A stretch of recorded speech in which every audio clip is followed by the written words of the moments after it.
বন্ধুরা, আজকে যেভাবে আমি মাছটা রান্না করব সেটা তোমরা একবার দেখো যদি, তা তোমরা অপেক্ষায় থাকবে কবে শীতকাল আসবে আর গাজর দিয়ে ঝোল বানাবো। তো এটা সেই রকমই আর কি।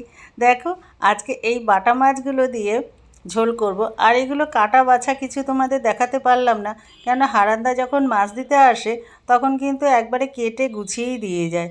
কেন কি না জানে যে আমি কাটতেও পারবো না, মানে পারবো না মানে কি পারি, কিন্তু আমার সেই সময়টা হয়ে ওঠে না। আর যেই সময় মাছটা দিতে এসেছিলো সেই সময় আমি রেডি হয়ে এবার বেরোচ্ছি। তা তখন এবার আমার বেরোনো দেখে তখন হারানদা নিজেই জানে যে আমি নাইলে নেবো না। তো বললো কি, তোমাকে কেটে বেছে গুছিয়ে দিয়ে যাচ্ছি, এর পরের দিন এসে রান্নাও করে দিয়ে যাব। তো উনি এই রকমই করে, যার জন্যে আমার মাছ নেওয়া হয়, নাইলে কিন্তু আমি জীবনে কোনো দিন বাজারে গিয়ে না মাছ নেওয়ার মতন মানুষ নই, কেননা আমার সময় হয় না। যাই হোক, অত কথা তোমাদের কেনই বা বলবো, বলবে কি যে দেখো সব কিছু বলছে। তো মাছটা আমি একদম হালকা পাতলা করে ঝোল করব। আর ঝোলটা কি দিয়ে করছি বলো তো? গাজর দিয়ে।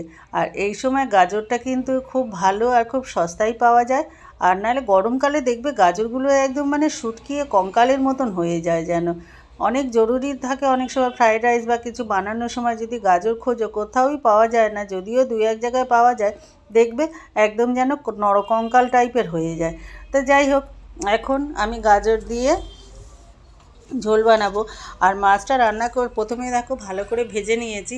আর আমার দিদি হচ্ছে যে কোনো মাছই যদি ভাজা দাও না, ও কখন যে কোথা দিয়ে এসে লুকিয়ে খেয়ে নেবে তার কোনো ঠিক নেই। ওর জন্যে কিন্তু সাবধানে রাখতে হয়। যদিও ও খেতে জানে, তবুও কিন্তু এবার কখন গলায় কাটা টাটা ফুটবে আমি তো ভয় পাই। আর দিব্যি মাছগুলো ভেজে রেখেছি, সেখান থেকে অলরেডি এক পাশ নিয়ে চলে গেছে কখন আর জানিও না। একটু পিছন ফেরার অপেক্ষা আর কি, ও তালে তালে থাকে। আর এখন দেখো একটু ভেজে নিয়েছি, ভেজে নিয়ে এবার কালো জিরে ফোড়ন দিয়ে একটা গাজর, একটা আলু আর কিছুটা বিনসও দিয়েছি, দিয়ে বেশ করে এবার হালকা মানে আর কি নাড়াচাড়া করে একটু জিরের গুঁড়ো, একটু ধনের গুঁড়ো একসঙ্গেই মেশানো থাকে যদিও আমার, আর একটু লঙ্কার গুঁড়ো সামান্য দিয়েছি একটু রং হওয়ার মতন, এতে ঝাল হবেও না। আর দিদির জন্য কিন্তু আমি ঝাল ছাড়াই রান্না করি। আর এই রান্না কিন্তু আমিই খাবো আর দিদি খাবে, আর তো কেউ খাবে না। তো যাই হোক, এবার একটু সামান্য মিষ্টি দিয়ে দিলাম, নাহলে কিন্তু না স্বাদ হবে না। যে কোনো রান্নায় ঝাল নুন সমানভাবে যদি না হয় না আর মিষ্টি, তবে কিন্তু স্বাদ লাগে না। তো এখন দেখো মাছটা কিন্তু ঝোলের মধ্যে দিয়ে দিয়েছি। এইবার দিদিকে খাওয়াতে বসবো। দিদির জন্যে ভাজা মাছ রেখেছি, ও ভাজা মাছ দিয়ে খাবে। আর দেখি যদি মন হয় তবে আবার ঝোলের মাছও খেতে পারে।